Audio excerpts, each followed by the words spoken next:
This is Standpoint, and our focus today is the reshuffling of the cabinet by President Bola Tinubu. My guests are Timmy Frank, who is former Deputy National Publicity Secretary of the APC, and Nnamdi Ofoye, National President, Anyoma Youth Forum Worldwide. Gentlemen, it's good to have you there. Before we went on break, Mr. Frank was talking about, the creation of the Ministry of Regional Development and talking about the scrapping of the NDDC. As it were, the NDDC cannot be said to have been scrapped. Rather, it has been subsumed alongside other development commissions under the Ministry of Regional Development for a unified approach and effort. And if I may ask this, the NDDC was established in 2000, 5th of June, year 2000. Between that time and now, 24 years, 24 years ago, how much of development has the NDDC been able to actually bring to the Niger Delta region? Let's that question go to Mr. Frank now. Anyway, I know the NDDC in the past have done their best. They've done what they can do. But again, the NDDC today, the people in Abuja, in every government, has not been able to allow, the people of Niger Delta to carry out the plans and development process that NDDC is meant for. How do you mean? You hear today they give them money. Who are the contractors doing all these projects? Where are they coming from?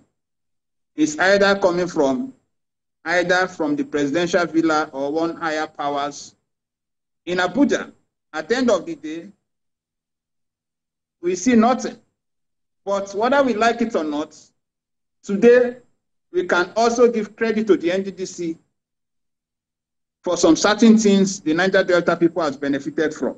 But who has spoken out about this anomaly, Mr. Frank? If what you're saying is correct, who before now has spoken out about this anomaly and the need for a change? Well, people have been complaining about all of this for a very long time.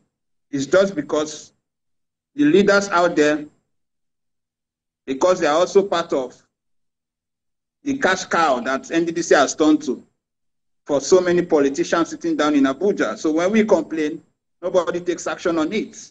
So what other people are complaining, yes, people have been complaining about the activities of the NDDC in the past. So for this so many years, NDDC has been there, as much as we said NDDC has not really done what we expect to develop the region, the way the region should have been, but we also give NDDC some certain level of credits, especially what we are seeing today in the current, activities of the NDDC. We are also still seeing some certain actions and some certain, developments. But in the other way around, I think, we think NDDC could have done more. I hear you, Mr. Frank, but let's quickly. NDDC should do more. All right, then. Let's turn attention to Mr. Ofoye. I'll ask you the same question. 24 years since the NDDC was established. What can be pointed to or pointed at as, results that this commission has actually been able to achieve in the Niger Delta region? Yes, if I'm asked to point out, it will be deception if I tell you that the NDDC has actually done much in the Niger Delta since its creation in the year 2000.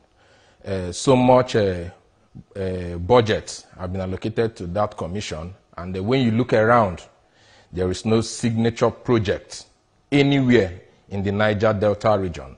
We, as Niger Delta, there's nobody in the Niger Delta that is not aware of the East-West Road. That road has become a recurring decimal every year that since the creation of NDDC till now, about 24 years after, that road still remains a death trap. That road still remains a nightmare to the people of Niger Delta region. And it was supposed to be under the purview of the Niger Delta Development Commission. Recently, what we now hear is that the responsibility has been taken away from the NDDC and given back to the Ministry of Works to complete that road. But if you follow that road, you see that even the areas where had been worked on before, they have all dilapidated. So we are back to square zero. So the NDDC truly has failed over the years. Maybe from now onwards, we can see, but to me, that should not be a basis to scrap it or to take away its independence and model it up with this development commission. Because the NDDC, if you must remember, takes care of 9 states spread across 3 geopolitical zones: the north, the southwest, the southeast, and the south-south. So the NDDC is not on the same pedestal with the development commission that are being created today. But generally, the NDDC must be charged and its operation reviewed for optimal performance to meet the yearnings and aspirations of the people. The NDDC, like my brother said, actually has remained a cash cow to so many politicians. The NDDC has been, over the years, hijacked by a cabal, administration after administration. After this administration, the next administration comes, another set of cabal comes on, and they hijack the commission. The people down there, the people who are supposed to benefit from the commission, do not get anything at the end of the day. Billions of naira, hundreds of billions of naira are earmarked for that commission on yearly basis. This 2023, I know that the budget was around 800 and something billion. But when you go into the Niger Delta, you will not see any project, any infrastructure that comes close to that amount of money being spent. So the NDDC, over the years, has not met our aspirations, but going forward, we will call on the powers that be to review its operations to see that efficiency is brought back to that commission. All right, I'm going to Mr. Frank now. Then I would ask, what really is the agitation about?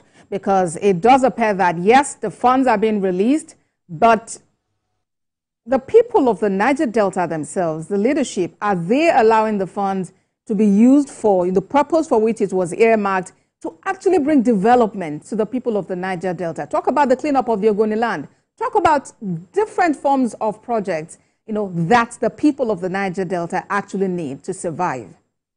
Mr. Frank, please.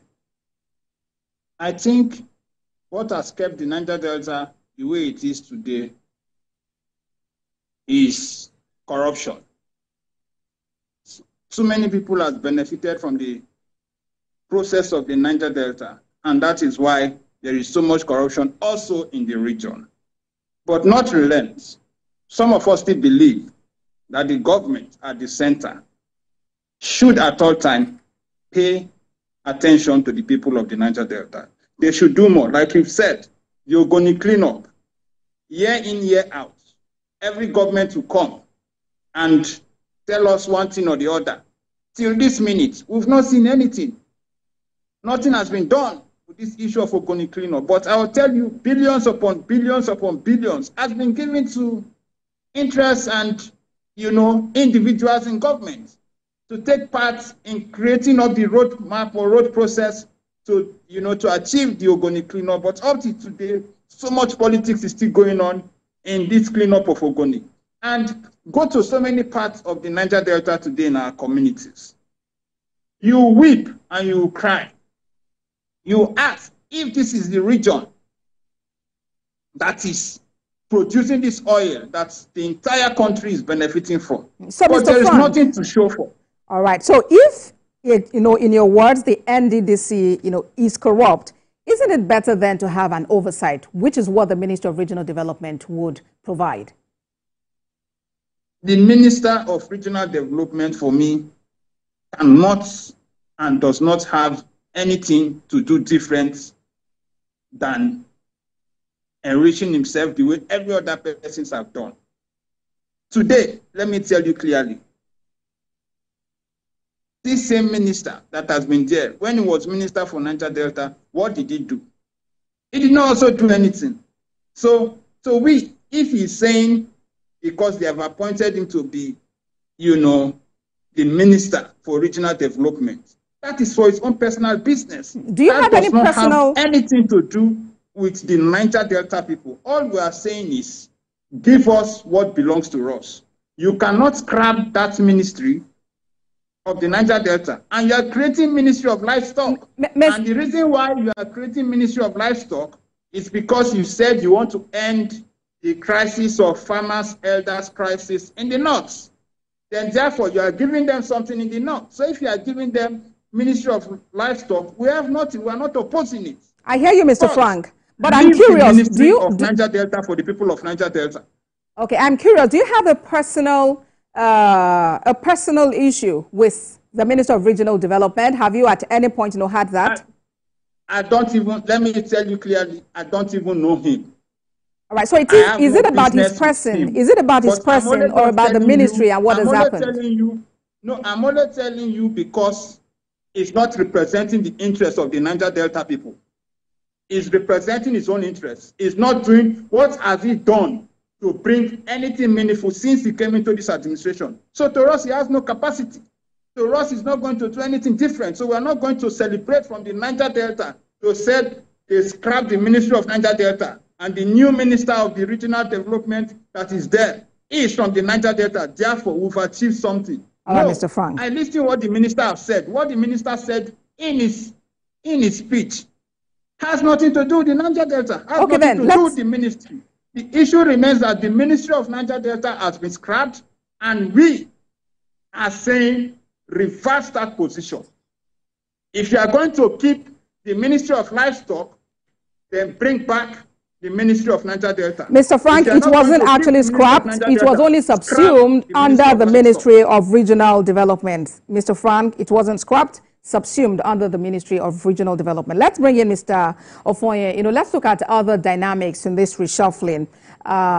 7 new persons have actually been nominated as ministers designate, and the Senate has received the list, would have the screening and confirmation done in the days ahead. But let's talk about one of those names, and that is Bianca Ojukwu, nominated as Minister of State for Foreign Affairs. Already we have the governor of Anambra State who has congratulated her, but then the Anambra APC, for instance, is against her nomination. They're describing it as an anti-party action. What is your take about that?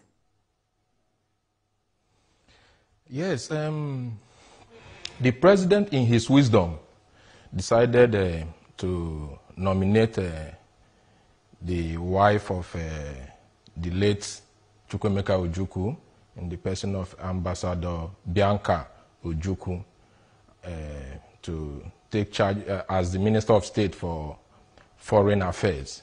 When you talk about her personality, she has the competence to carry out that assignment and bring results to the country based on her antecedents, her level of exposure, and everything that you can use to gauge that ministry and her assignment. But talking about when you now bring in the issues raised by the Anambra chapter of the All Progressives Congress, it is in their right. I am not from Anambra State and I cannot speak for them. But if you look at, I believe that what is not morally right can never be politically right as well.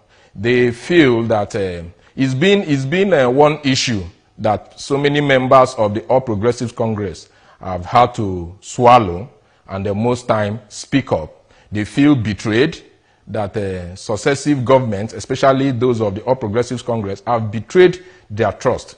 That after working hard to see to their successes in elections, they come back and begin to appoint people seen to have fought them stand still during the elections. It's painful to see such a thing happen. Yes, most times they throw up the issue of competence, but we also believe that even in the APC, even in the Anambra State chapter of the party, there are also competent people. In any community, if you want to seek and search for competent persons to man any position, definitely you must find one. So, as I said earlier, I'm not from Anambra State, and I'm not going to dwell more on it. But their outcry buttresses this fact that the elected leaders, our president, who were elected under the platform of the All Progressives Congress, should look inward and appoint core party people. It will re-energize those who had fought hard for the party. 2027 is not far. These people were people known to have hated the APC. So many of them are in this government currently. So many of them are enjoying the sweat of other people, of other persons who lost their lives, who lost their properties, their money, their time and energy, and from nowhere they are brought into government. What does that tell you? What does that do to the psyche of the people? Wouldn't this amount to nepotism on the part of the president? Because obviously now he's been liberal, selecting people who are not even members of his party. Doesn't that not show, some level of democratization, the fact that he's open to bringing in only the best hands? I will disagree with you. Like I said earlier, that no matter the level of competency that you search, you must find them. If you want technocrats, they have technocrats in the All Progressives Congress. If you have competent people, every political party is made up of different caliber of people, the good, the bad, and the ugly, the intelligent and the dull ones. So you cannot use that as an excuse. Most times, these appointments are based on political aggrandizement, to settle some political scores and win some more souls, which everybody in such position will want to do, especially when you're seeking re-election. When you know you're going to seek a re-election, you must do everything possible to see that you are re-elected. But outside that, those other persons down there from Anambra State, they have cried bitterly since that announcement. Their morale have dropped to the barest level. And it's not just in Anambra. This thing, the APC has been suffering since 2015. Under the time of President Muhammadu Buhari, the same thing happened. Situations whereby opposition party members, the PDP, the Labour Party, the CPC, or all other names are brought in to man this position. And after the elections, once they are relieved of their positions, they won't even continue to work for the party. Instead, they will jump ship again and return to their bases. So that's not an excuse that he's only trying not to be nepotistic in his approach. There are competent people from Anambra State. To me, as a person, as I said, I'm not from Anambra. Bianca Ojukwu is competent to man that position. But looking at the political angle to it, the All Progressive Congress in Anambra State, they voiced their concerns. And I think the president might have to look into it as a listening president. It's left it for him to consider. All right, then. Let's now move over to Mr. Frank. The Ministry of Sport has now been scrapped. It's been replaced with the National Sports Commission. And, how effective do you think this would be in rejigging sport, which could be a massive revenue earner for the country?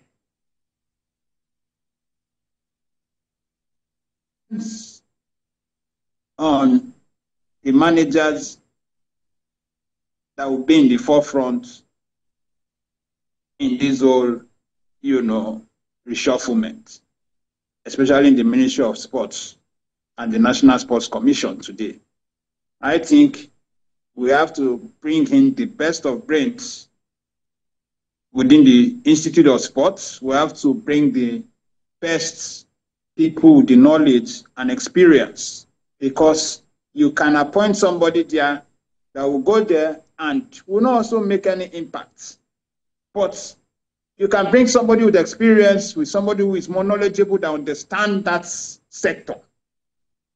But a name has actually been announced already. Sheikh Udiko, the league management company, is the president or chairman now. Well, I don't know his capacity as a person. I don't know the role he has played all this while. But I think, even if he's there, he has to make sure he brings in a lot of interest. He has to search for the best team to work with him, because our sports system has suffered so much in the past. It has been underfunded all this while in the past. Nothing has been done. We've seen our sports, athletes and every one of them fed for themselves, whenever they have to go for an international sport festival or competition. So there are so many issues surrounding, that ministry. I think and I hope that this time around that this has been done, we'll start seeing progress. And we want to make sure, and we'll make sure that, we hold, this new man accountable to make sure he must definitely do the right thing, that, everybody in the sports industry has been expecting to see that there must be changes, and the best hands must be on the decks. The best hands must be on deck, so I believe, I hope and we pray for him to take our sports, to the next level. Okay, and as we wrap up the conversation, what are your expectations with this rejigging of the federal cabinet?